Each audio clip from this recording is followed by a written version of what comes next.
Navigate to the Manage Data Sources icon in the Task and Management bar on the far left. Click and create a new measurement database. Wait for the message that the database has been successfully created. Go back to the plant hierarchy in the bar on the far left. You will now be automatically taken to the new empty database. Check this by switching measurement databases under the Measurement Point Hierarchy icon in the filters. Start mapping plant and asset information by right-clicking in the Create a Plant hierarchy, which you name Demo Plant. Note, all further steps are always done by right-clicking. Create a machine group, which can either be a site or machine train.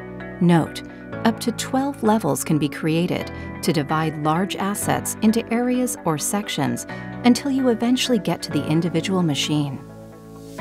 Create a new machine and name it Demo Machine. For this example, it could be a pump. Create a new VIBROSTORE 100 measuring point and name it Demo MP under Demo Machine. You should now be directly in the configuration of the measurements for this measuring point. Select and create additional measurement tasks in the Demo MP in the Measurement Tasks slots. Configure as follows. Task 1. In ISO 10816, overall 10 to 1000 Hz, millimeter per second, RMS. Task 2. A BDU, which is a high-frequency vibration-related value for monitoring the condition of rolling element bearings. Task 3.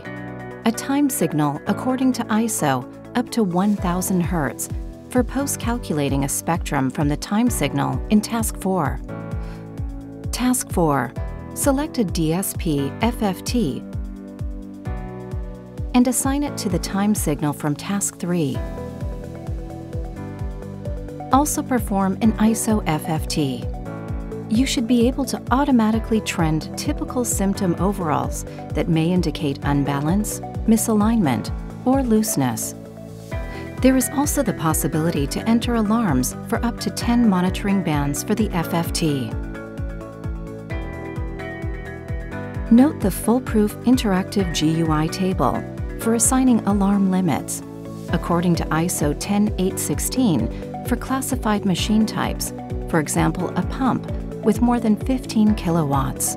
Apply the ISO 10816 alarms by clicking on Apply ISO Limits.